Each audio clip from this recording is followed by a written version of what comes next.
Hey y'all, welcome to the channel, and today we're going to be talking about the new PawPaw Rod album, Picture Day. PawPaw Rod is a Hawaiian-born rapper and singer who grew up in Oklahoma. Now, PawPaw Rod is admittedly a pretty silly name, but I guess he went with it because his friends would always tell him that he reminded them of an old man. And that's sort of like his aesthetic, I guess. He is supposed to be something of like an old soul. He wears a lot of like vintage clothes that look like they're from the 70s. He sports a massive afro that is right out of the 70s. And he seems to be inspired by a lot of music from that time period as well, blending soul, funk, R&B, and even hip hop and house into a pretty genre fluid sound. I also wanted to mention how he names his projects because he manages to include his name in every single project that he's released, beginning with a PawPaw Rod EP, another PawPaw Rod EP. This must be a PawPaw Rod EP. This one's a little different. It's called Doobie Mouth, but in parentheses, an EP from PawPaw Rod. And now the most recent release, Picture Day, a PawPaw Rod album, which is his debut album. Now, getting into the album, the cover is pretty simple. It's just a close-up portrait shot of PawPaw Rod with the sun shining in his face. And it's a fairly short album. It's got 12 tracks, but it only runs at about 32 minutes long. The opening track on the album is called Shades of Blue, and it's a mellow, serene track with pretty minimal instrumentation. It mainly consists of a slow piano that's slightly distorted for a psychedelic sound, along with PawPaw Rod's singing. It's a pretty nice opening track, which eases you into the album.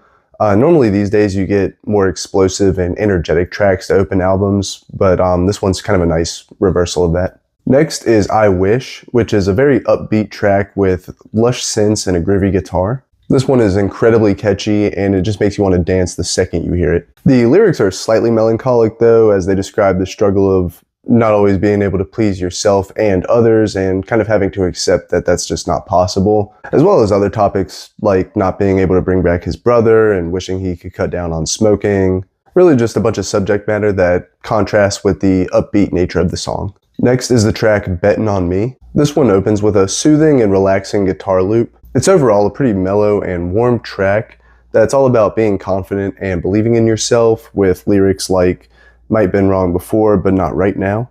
Next is the track Hot Streak, which is one of my favorite on the album.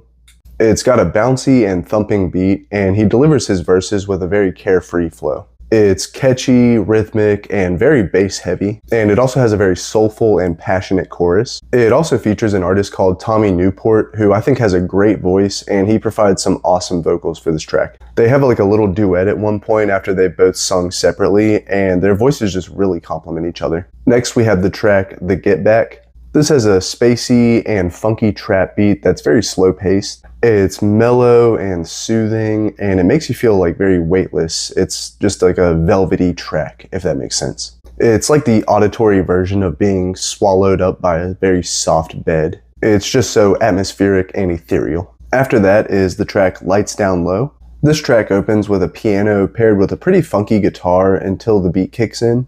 This is another slow track, but has a completely different vibe as opposed to the last one, as this one's much more rooted in R&B. It has a floating chorus with these angelic oohs in the background and these echoing effects on his vocals. But yeah, if you couldn't tell by the title of this track, it's definitely a, let's say, bedroom song. Next we move into No Questions Asked, which is a vibrant and bright track that's pretty soulful. This track has a carefree and I suppose a cheerful feel to it. On this track he displays his loyalty to those he loves and cares about, with lyrics like No Calculator Love, You Can Count on Me, and I'm Riding Till the Wheels Fall Off. Next is Tunnel Vision, which is a melodic, rhythmic, and warm track that feels very soothing. It's a funky song with a groovy bass that also blends elements of R&B, 60s soul, and pop for a pretty lush and ornate sound. Overall, it's very bouncy and energetic. Next up is another one of my favorite tracks on the album called Tornado Alley. This track has a seraphic and dreamy chorus contrasted with fairly grounded rapping. PawPaw Rod grew up in what's known as Tornado Alley, and this track reflects on growing up in such an unpredictable environment, with lyrics like Granny on the porch like ain't nothing wrong, sometimes I thought she controlled the weather, and Tornado Alley taught me life could end quicker. He also compares the tornadoes and storms to dark times that we all go through at one point or another, and gives the track a hopeful tone by reassuring that this too shall pass. As much as I love this track, it's kind of funny when you think about it. This man really made the Hiding from Tornadoes anthem. Next is the track Chandelier. This has a trap beat with a super heavy bass. It's a pretty high energy track, but also somehow has an ambient feel to it at the same time. It's probably due to the high energy instrumentals mixed with like the floating delivery of his verses. Next is the track Give It To Me Straight.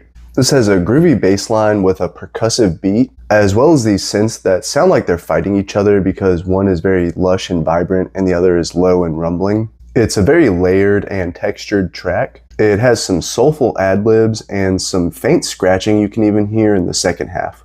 In my video for Vince Staples' Crybaby, I pointed out how rare scratching is in hip-hop these days, and because I said that, I feel like now I'm going to hear it in every hip-hop album I review going forward. Next up, we have the final track on the album called White Chocolate Chips. This is an upbeat and warm track that feels very heavily inspired by disco. It's got a catchy and velvety bass line, and I think it works great as the final track because it essentially takes place at the peak of the night, and he's reflecting on having a great time and really enjoying the sense of belonging that's formed throughout the night. Nearly every single track on this album is insanely catchy. It showcases an incredible blend of genres, as no one track on it really fits into one single genre, although you will hear some that stand out a little more than others on a given track. And like I said in the beginning, it sort of subverts your expectations, as in my experience, most albums today open with a pretty explosive and energetic track, and they'll end with a very mellow and slow track, but this album opens with a mellow and slow track and ends with a danceable and very upbeat track. But yeah, I definitely recommend this album. I like it a lot. It's easy listening, and I mean that not as an insult, but as it's not really like a super out there concept or something that's kind of hard to get into on the first listen. It's something that you can really pick up right away and just get into immediately. But that's all I've got for you. Thanks for sticking around, and we'll see you next time.